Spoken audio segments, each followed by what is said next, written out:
जो भर्तियां हो रही हैं या पेपर लीक हो रहा है या सरकार समय पर भर्ती नहीं करा पा रही है।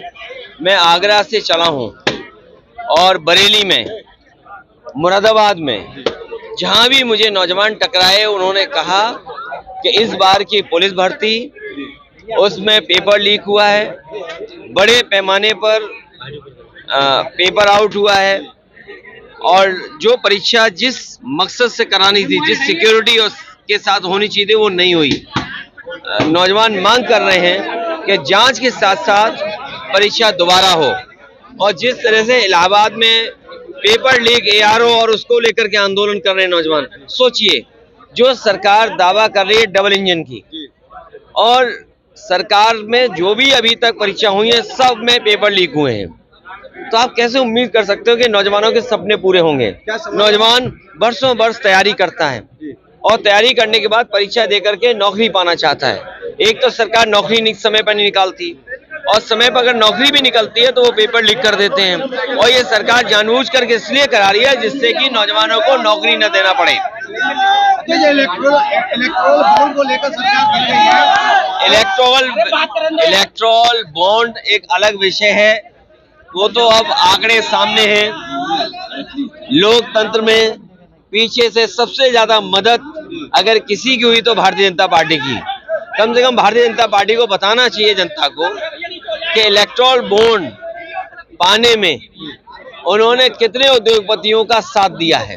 अजय जी, राजा भैया को लाने के आप जो प्रयास चल रहे हैं, राजा भैया को साथ देने के लिए पार्टी के बहुत सारे नेता और पार्टी समय समय पे कोशिश करती है कि जो दल भारतीय जनता पार्टी से या अपनी इच्छा से किसी प्रत्याशी को समर्थन देना चाहता है तो कम से कम सहयोग मांगना चाहिए। राहुल गांधी की न्याय यात्रा में क्या सपा शामिल होगी, क्योंकि आपका गठबंधन हो चुका है? आने वाले समय में क्या कार्यक्रम होगा उसकी जानकारी आपको मिल जाएगी। भैया, इस स्वामी प्रसाद मौर्य को लेकर आप क्या कहेंगे, क्योंकि उन्होंने अपना इस्तीफा भेज दिया है?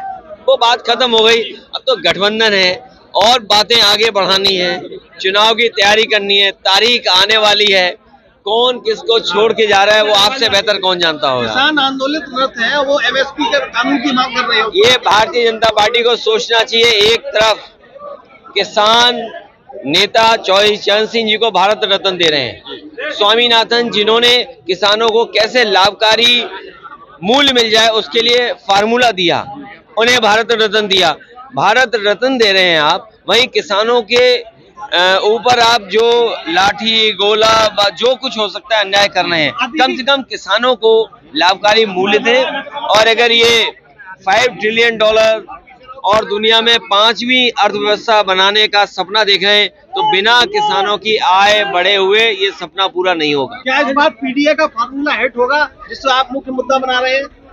PDA लोग ही भारतीय जनता पार्टी का सफाया करेंगे।